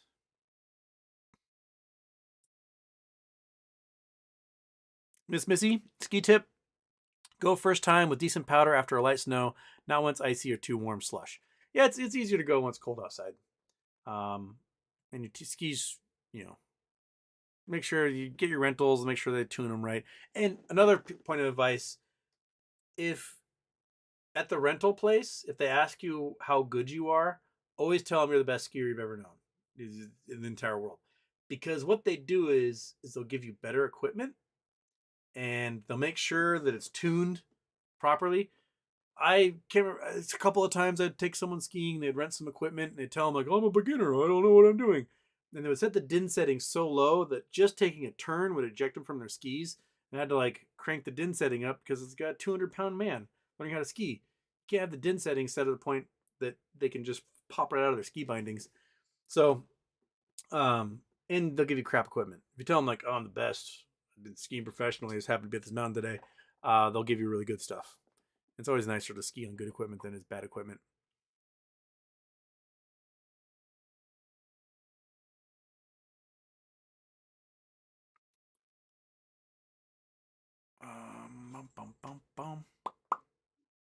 Oh, Daphne accidentally deleted the message. How do I? That's what happened. I don't know. I that's why Brother from Down Under, his message disappeared because Daphne vanished it. I can't fix it, Daphne. That's the weirdest thing is that a message gets deleted or hidden and I have no ability to like bring it back. I don't know why that is.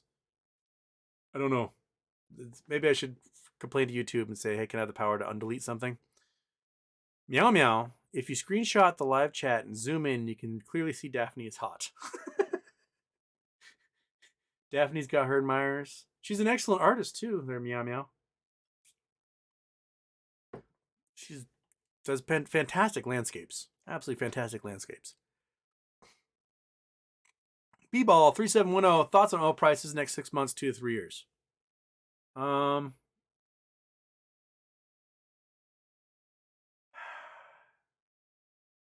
There's so many variables.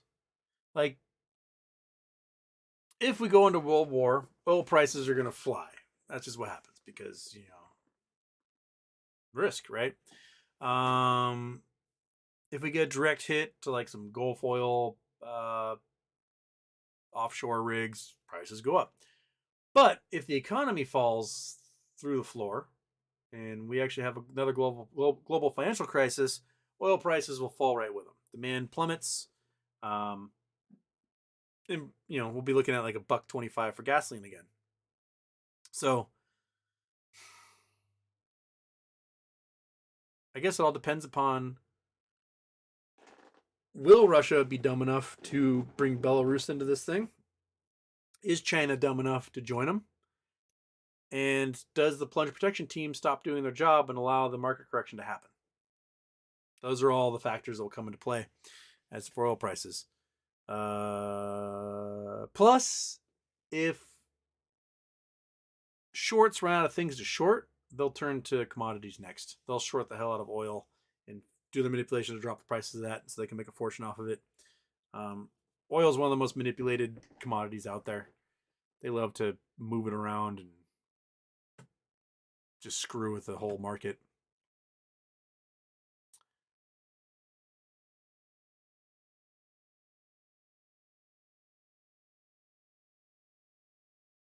Okay.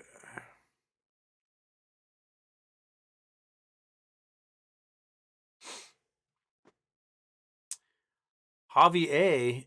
Houston, NVIDIA earnings looked good. There was a 60% put-to-call ratio order today. I think this might cause a bull market trap. A market bull trap. Well, I mean, they released their 400 series, right? Thing is, a whole bunch of NVIDIA's money was coming from these crypto miners. And crypto, they get a little boost. Bitcoin's going up a little bit right now. But I think a lot of the companies that are doing mining have paused because it's just not economical with the prices of where crypto is right now. But, I would love to have like a 4000 series graphics card on my computer. Got 1080, which plays everything fine, but, doesn't like big numbers. NVIDIA's going to benefit from the new chip regulations that we put in. They will. They're going to start making things at factories here in the U.S. They'll get government contracts. They'll benefit. They'll get all sorts of $200 billion of subsidies. They're going to do well in the long term, for sure. Crew's biggest fan. Hi, I'm coming to small streamers and subbing and liking their stream. Well, welcome. Welcome to Houston a Problem, where I talk to a wall for 2 hours every night. My dog doesn't know what the hell's going on.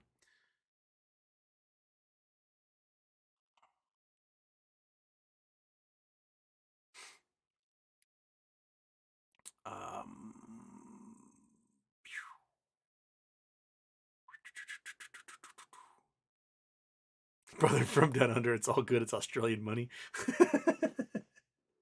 Monopoly money. Yeah. Thank you for brother from down under. Sorry.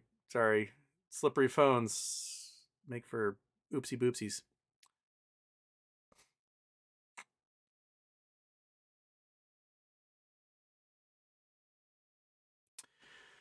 Don Von Dudeward, Houston.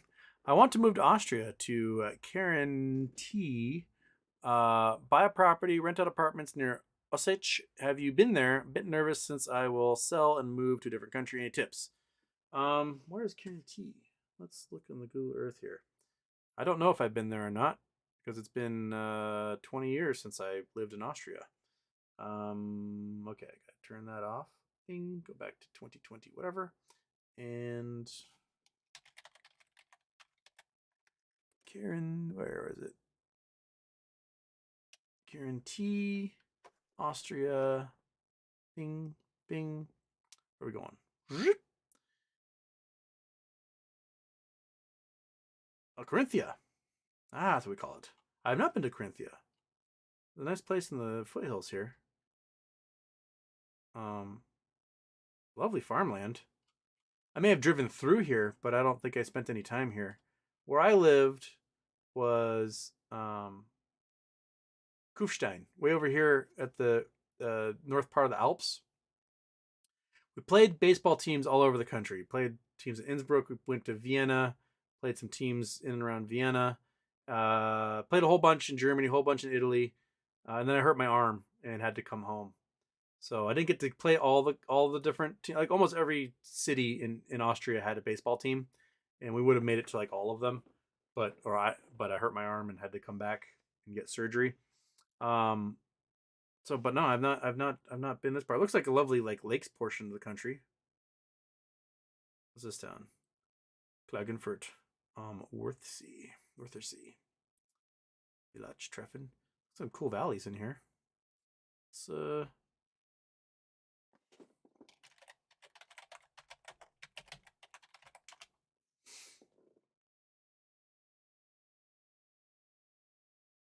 It looks very pretty. Well, you guys can't see that because bing. There we go. Got some cool lakes. Got some, looks like castles and monasteries on top of hills. Some sexy little like Bavarian Tyrolean villages. Yeah, I mean, who doesn't like hanging out in places like that? That's awesome.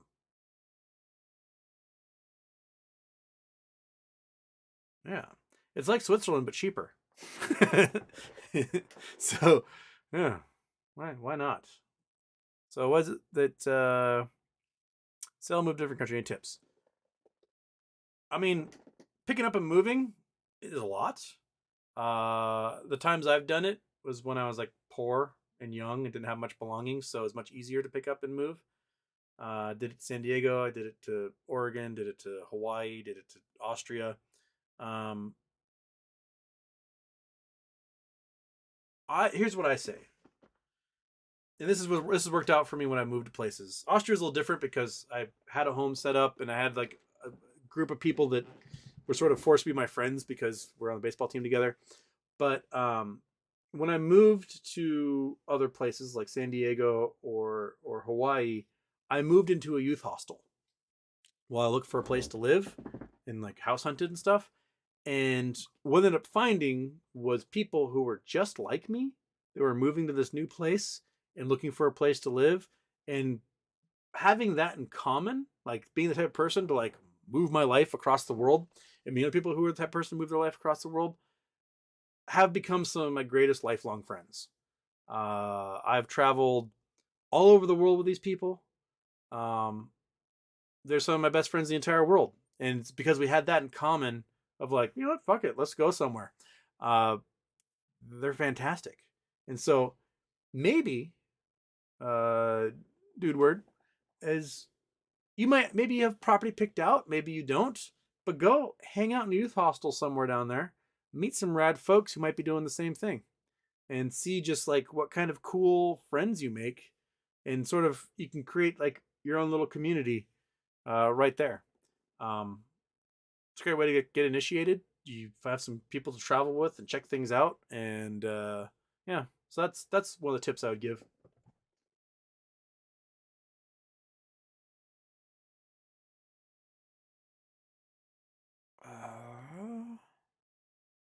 Oh, there's the reset of the chat. Oh, meow meow, missed your thing. Meow meow, Arto trade. Different QSIPs on Acme to keep the price from exploding if they're forced to trade. Oh, are all the different QSIPs on Acme? Okay, Arto trade. Arto trade. Um, I don't know. It's interesting. People put together like what brokers have the same QSIPs or similar QSIPs, and it's sort of broken them up. Uh, some think it ascribes to sort of these pools, like okay, there's 100 million in this, there's 100 million in that, there's 100 million in this.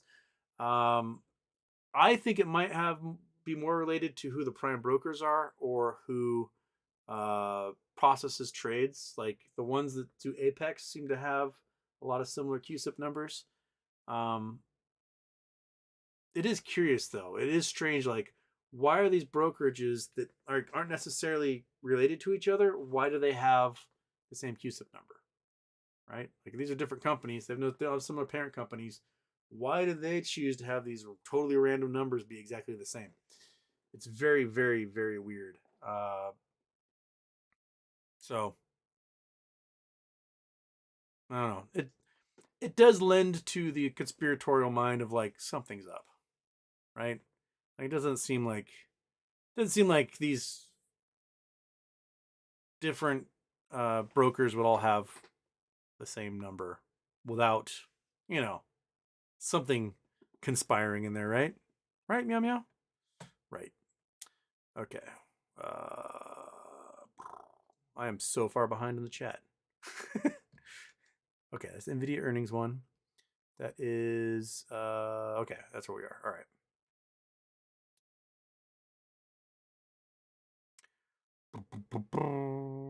G-Font, have you read the Fed minutes? I've not read the minutes. I saw a brief description, and there was something that came out about the stress test done on banks, and J.P. Morgan, Goldman Sachs, Bank of America, Wells Fargo, all failed miserably across all three categories, and Credit Suisse as well. They did terrible. Um, there were a couple of banks that passed because they do not play the markets. They do not lend to hedge funds. They do not give subprime loans. So there's a couple of banks in there that do really well. I wonder if we can find that list again. It was on Twitter. Stress test results banks. Nope, that's from a year ago. Dodd-Frank test results. News. Here we go. This is from a day ago. Show me. You did not show me. Released. Press release. Here we go. That's what we're looking at. Okay, so this is stress tests, hypothetical scenarios for 2023 bank stress tests. You can see we got subject to global market shock, subject to counterparty default, subject to exploratory market shock. Bank of America. Bank of New York does bad in those two. Barclays does bad in these two. BMO, Capital One, Charles Schwab, fine. Citigroup. Citizens Financial Bank, fine. Credit Suisse, they do okay in exploratory. All right. DBUSA, two bad ones. Goldman Sachs, JP Morgan, Morgan Stanley, Wells Fargo. State Street does bad in a couple also, but the good ones, the banks that seem to they won't go under in the next financial crisis: BMO, Capital One, Charles Schwab, Citizens Bank, M&T Bank Corporation, Northern Trust, PNC, RBC, Royal Bank Canada and U.S., TD Ameritrade in the U.S. That's interesting. Truist Financial Corporation, UBS, and U.S. Bank Corp. So everyone else is probably going to be shitting the bed when the economy shits the bed. So, yeah, I'll put the link into the chat so you guys can look at it for yourself. Yeah. So the ones that we assume are going to do bad, looks like they're going to do bad. Like what we've been saying, Wells Fargo, Bank of America, no way. We have all sorts of grumblings about losses for Credit Suisse, losses for Goldman Sachs. JP Morgan is like trying to leave the DTC because they form their own clearing corporation, so they don't have to like deal with that crap. But they've got 4,000, 5,000 hedge funds under them. They've lent like trillions of dollars in margin to. If this goes under, they go under. They're toast. So that's just the way it is, man.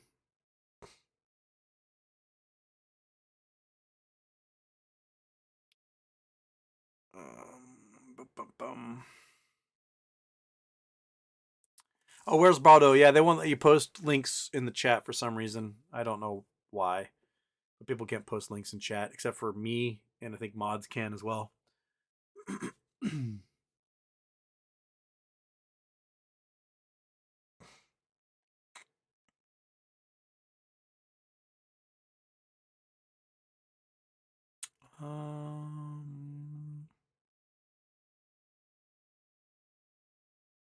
Mark Kilpatrick, it felt like MMTLP was shorted down so much before FINRA enacted their halt that the bad actors knew ahead of time what FINRA was going to do. I'm still pissed at FINRA. I mean, it does raise some questions, right? Like, if the corporate action came out basically stating that you got to close your positions, why'd they continue to short, right?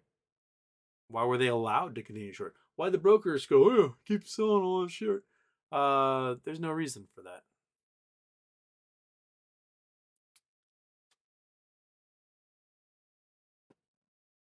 Crew's biggest fan, like your glasses. Thank you. My brother designed these when he was head of engineering at Oakley.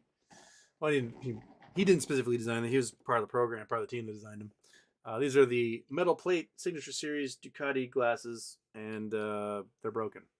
I have new glasses from Oakley to wear, and I have not gotten my eyes checked to get them prescription done. I just the eye place is so far away. It's like I had to like plan an entire day to do it, which I did last spring, and then my appointment was for June, which was like 3 months out, and then I got COVID and couldn't go to my appointment, and I just haven't gotten my ass together to get my prescription done and get my new glasses, which is probably disappointing to me as well as the person who gave me the frames to use. Sorry, William. Okay. Boom,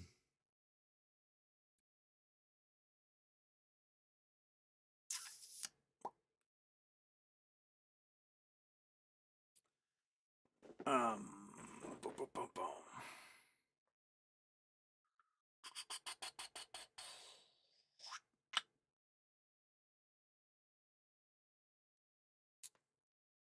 Rocka Barda, Grandma Ramp on BBBY next week looking spicy. BBY makes some good moves this week.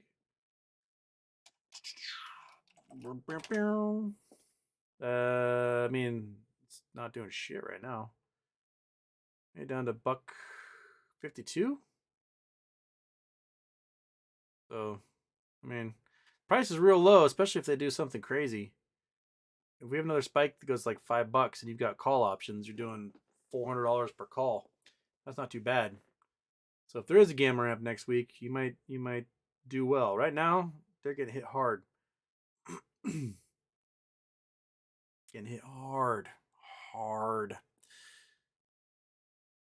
Kim Fusting, anyone excited to see Cocaine Bear this weekend? I've been working too much and I'm feeling immature, so I'll probably go see it. It sounds like a fun time to be had. I also saw the preview, the trailer for Sisu, which looks amazing. If you're a big fan of Nazis getting their shit wrecked, that seems like they'll be the movie for you.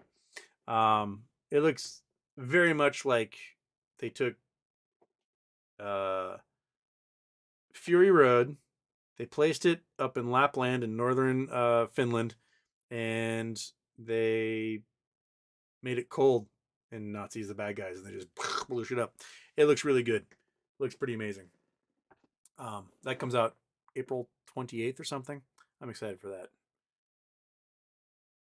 Mark Maddox will build Rosa a monument if she wins. Citizen 54, Houston, how do shell companies work? Oh, man. Lots of ways. You can have your shell companies here in the U.S. You can have shell companies offshore. Essentially, it is a way to sort of hide ownership holdings from public scrutiny. Let's say you make $50 million, right? You make $50 million. You don't want to necessarily pay taxes on it, so you might be selling something to make $50 million. I'm not talking about regular investment.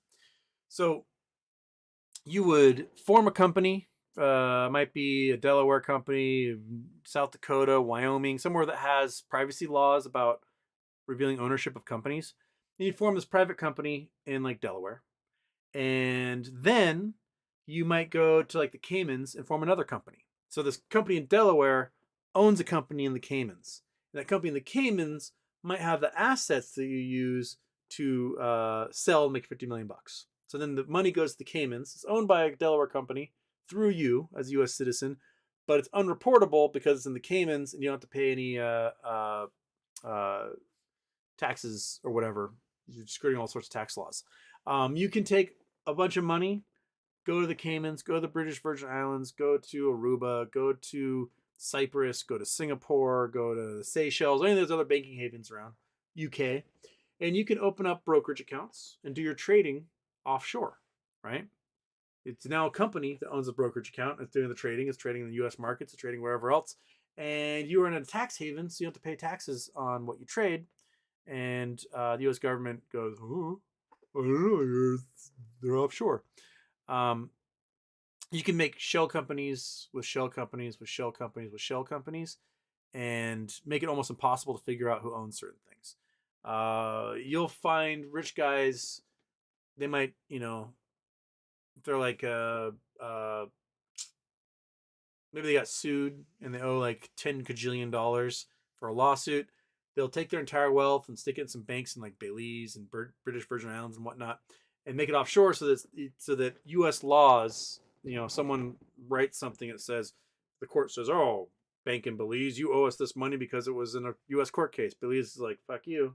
This is Belize. This is in the U.S. Your court rulings don't have any sway here. So oftentimes, like, let's say you are one of those people who owe a bunch would owe a bunch of taxes or owe a bunch in a lawsuit or something, you go to Belize, you open a bank account there. You then make a Cayman company that's attached to that bank account in Belize.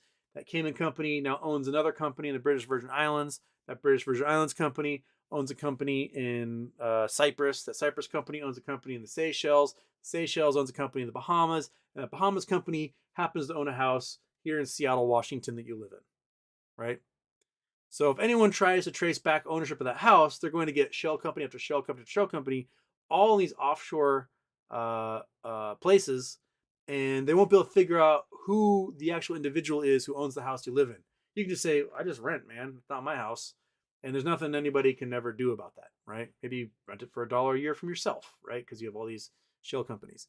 So the shell companies are a great way to hide responsibility and to limit liability, because the shell companies be limited liability companies. So you can easily, if that shell company gets sued for some reason, you just fold the shell company and move the assets to another one. Oops, gone. What are you going to do about it? So that's kind of the shell game the shell companies do. That's where the term comes from. And this was like the concept of these shell companies is fairly recent, 1950s, 1960s or so. And it came from like, how to describe this? It came from London, and London, as a banking center, had a hard time converting US dollars and British pounds and other currencies around the world. And there were laws about foreign banks being able to handle US currencies, but there was a loophole in London, because London doesn't have to obey US laws, that they could trade in these hard currencies, pounds and dollars and whatnot, and not have to follow US laws to do it. So a lot of nefarious people, dictators, warlords, drug runners, criminals, whatever, they could do their banking in London, trade in US dollars and British pounds, and not have to worry about dealing with US banks to get that hard currency. And so the offshore banking phenomena sort of began there in the 1950s and 60s when England realized they could become this international banking hub. So a lot of laws in English banking are super antiquated for a reason, because it allows all this money, outside money, to come into the country. And then starting in the late 70s, early 80s, people in the US discovered that they could move their wealth to the Caymans, to the Bahamas, to Cyprus, to wherever, and they could avoid paying taxes. And so if you set up a company, a shell company, right, that's in the Caymans, that operates your construction firm here in the US or something, you could avoid all sorts of taxes because it's a foreign company. It's not an American company. And you can move money all over the world that way. It's sketchy, but it's how rich people work. The UN has been trying to get a treaty together to force a minimum corporate tax in every nation, and like 15%. Like no country could charge less than 15% corporate tax. So we would no longer have these tax havens. But the tax havens are fighting back, because like the Caymans fight above their weight, because they've got like trillions of dollars of money that's been offshored there for a population of like 200,000 people. And if they no longer get to be this tax haven because this UN agreement happens and they have to charge 15% taxes on everybody, then they're just gonna be like, well, if I combine the Caymans, it's so much easier to be back in the US, or I'll get charged 15%. So these little tax havens are fighting it.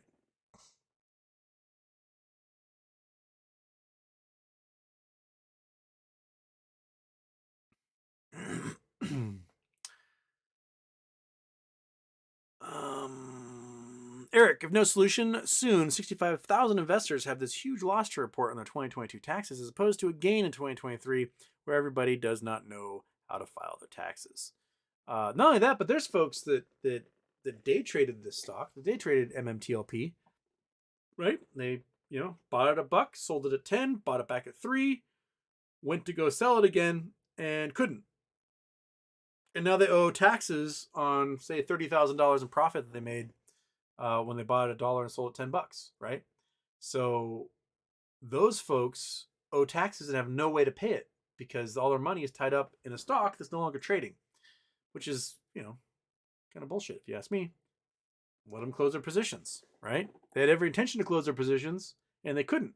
And now they owe tax money that they can't pay.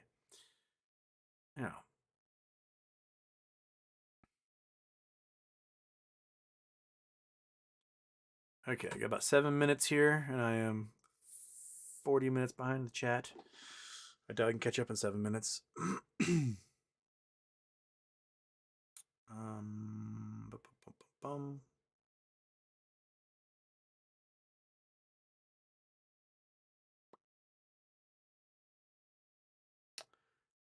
Someone asking about Quiet Quest. Will our divvy only be the Oro Grande? Can it be more assets they have? The proposed divvy when the merger went through was that they were going to sell those assets and then give out a cash dividend when they sell them. And right now they're having a hard time selling those assets because their stock kept trading when it wasn't supposed to. So now I think they can probably focus on the sale of those assets. Everyone who's on the board at NextBridge happens to be people that have sold large assets like this in the past. So that's why I think that they're getting to. They just got to, convince FINRA to close short positions so that there's nothing ambiguous about ownership.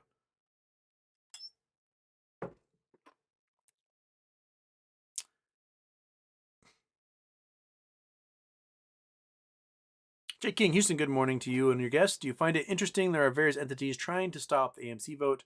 Also, any news on GMGF, Graphene Manufacturing Group?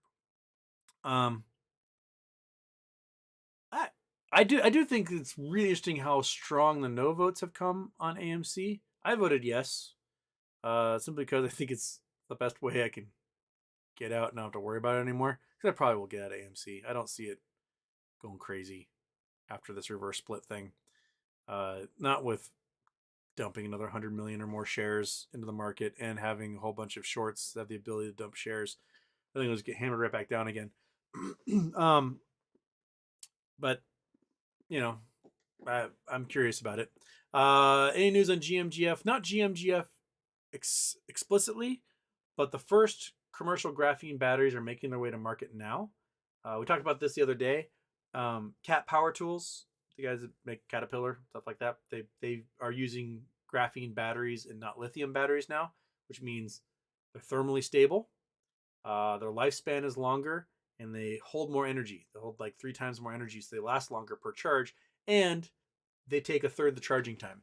So we're starting to see the plug-and-play alternative to lithium batteries come to the market, and these graphene batteries are going to take over. Because there's going to be absolutely no reason to outfit your car with the lithium batteries we have now if the graphene batteries can provide 10 times the charge per kilogram without any risk of fire, easily recyclable, made from readily available materials. There's aluminum everywhere and there's carbon everywhere. So easy. You don't have to worry about lithium and tungsten and everything else. Safer for the environment, easier to mine, easier to recycle, and quicker charging time, holds 10 times more power. No brainer. So the graphene battery revolution is making its way. It's coming. Ever so slowly, but it's starting to make headways into the commercial market.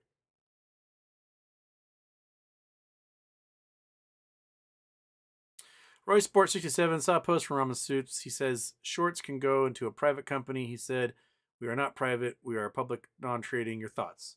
Ramen Soups is a liar and seems to be a pretty terrible person. I had to block that dude. He also has a short position on MMTLP. So he's like, no, I own 10 shares. Shut the fuck up, dude. You don't shit. You're short in the company. They discovered his criminal history. Is don't pay attention to that guy for anything. Matt Henderson, you are 100% correct about Patriot. Patriot is one of the coolest shows ever made. Its rewatchability is 100%.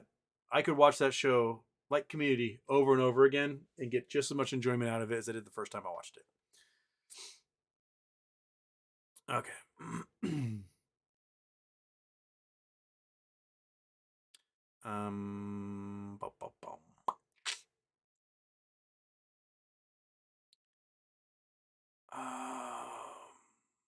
BOFH, my parents have an English black lab named Daisy and an American yellow lab named Gatsby. Gatsby dropped himself on his head as a puppy multiple times as a puppy rolling off the sofa and ottoman. Gatsby is about as dumb as a bag of rocks, but he's adorable. Hey, labs come in two varieties: extremely stupid or smarter than you'd think they would be. It's just that most of them are extremely stupid, and they do great wiggle monsters, probably more than probably any other creature. But yeah. I love me a good dumb dog. Right? Monkey sometimes. You're too smart, buddy. Where are you? You're over there. You're too smart sometimes. And she just gives you this like look sometimes. It's like, you stupid idiot. You're so dumb. And she's right most of the time.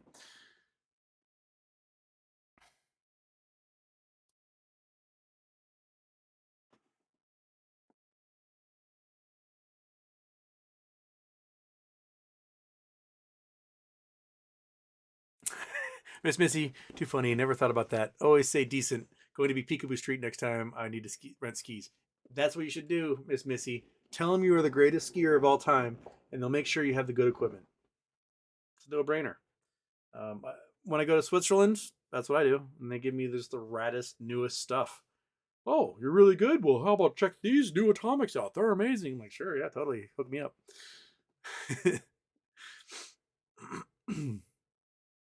Okay. Oh shoot. There was somebody who wanted me.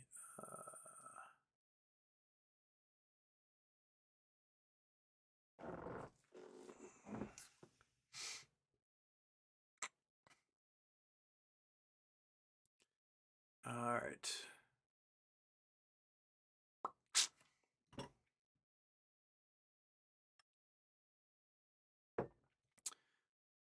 Bum, bum, bum, bum.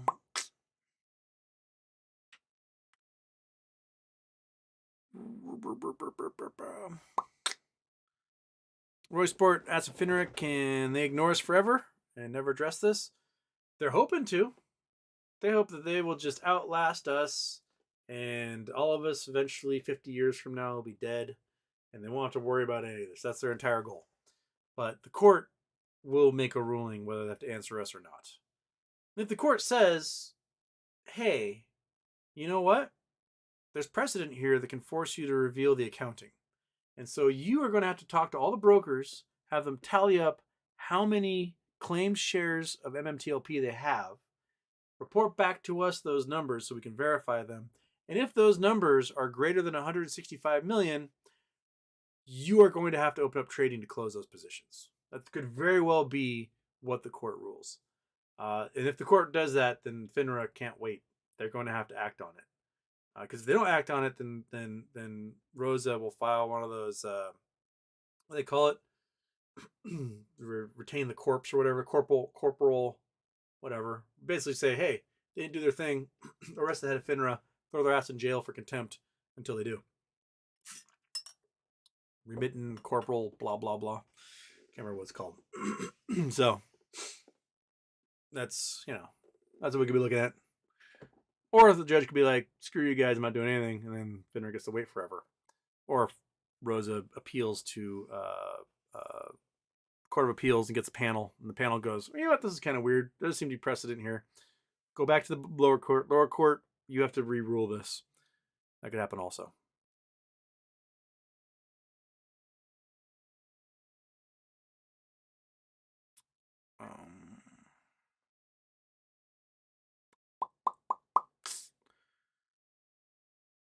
All right. I'm going to do one more here, and then that's it for me. That's it for my night. Okay.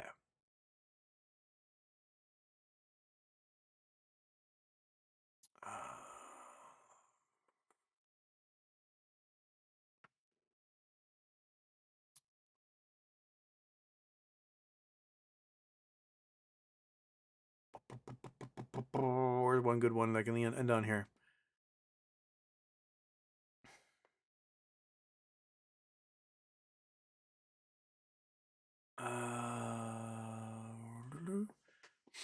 And a rule like Houston, not financial advice, but hypothetically, if you had to dump either APE or AMC right now for cash before the vote, which one would you dump? I would dump AMC Like, if the vote's going to be yes, you may as well sell all the AMC you have and buy nothing but ape with the proceeds, because the ape is going to be worth like 3 times what it currently is, and you'll make 300% on that. AMC will be worth essentially the same as what it is. So if you're going to dump, you may as well dump the AMC and keep the ape, because the ape will be worth more in the end. So, not financial advice, not financial advisor, but that's what I do. Phil Clayton, we'll do one more. Phil Clayton, morning Houston. At the start of this, did you envisage how corrupt the market and everything is? No, I don't think anyone really had peeled back those layers on a mass scale like now. I mean, we always knew that, you know, that you got your Madoffs and your Ponzi's and your Michael Milkens and whatnot. But I don't think in the forefront of everyone's brains was the fact that this is just a giant organized crime ring. And this is the mafia. That's what they are, man. That's all this naked shorting is a crime ring, and they're all supporting each other in it. And eventually that crime ring is either going to implode or be forced to stop doing what they're doing. I just don't know when or how that's going to happen. And I didn't know to the extent at all before all this. I learned just as well as you folks did. And it's really interesting seeing, like, you know, the gaslighters that will pop up on Reddit or Twitter. And who was that one guy, Kabuki or whatever his name was, that decided to write that long thread about how, like, everyone MMTLP is wrong and there aren't any naked shorts. You guys are just full of shit. And no matter how much data we produce to show him that, you know, FTDs exist, therefore technically there are naked shorts, you'd be like, no. Like, okay, how can you have an FTD and it not be naked? It's a failure to deliver. It's someone sold something that didn't exist, and when it came time to, like, give that item they sold, they went, I don't have it. That is proof of naked shorting. So if you're going to come at me and say that I'm wrong to assume that there's naked shorting when I can show you proof of naked shorting, don't gaslight me, man. Like, I presented evidence, you presented nothing. So eat a big old bowl of dicks. Right? Okay. On that note of eating giant delicious bowls of dicks, wish you guys all a great evening. I'll see you on Friday. I'll try to remember to come up with a really cool geologic fact for a state, and we'll do MMTLP, my Schwartz idea. I'll make a list. I'm going to make a whole, like, spreadsheet and talk about different states, and then you make me do homework, man. But that's all right. Next show, 2 shirts. Hopefully I'll remember to put on my cool shirt for the next show. I'll see you guys Friday. I want to say Friday afternoon, but I have no idea how the rest of my week is going. It's been, like, snowing a little bit outside, but it hasn't really been sticking. It might be icy. I don't know what's going to go on weather-wise. So that could determine how my week goes. Anyway, have a great night, everybody. And I'll see you later, right? Right, monkey butt? Yeah. Like, you let it click. Click. Click.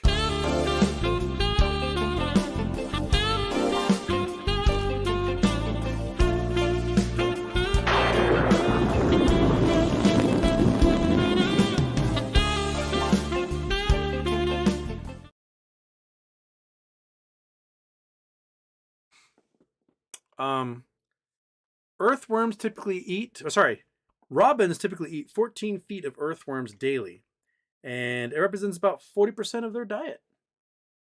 There you go. Little Boyd's Curiosity Shop. They eat more than just earthworms. That cool, monkey? Yeah, shake it off.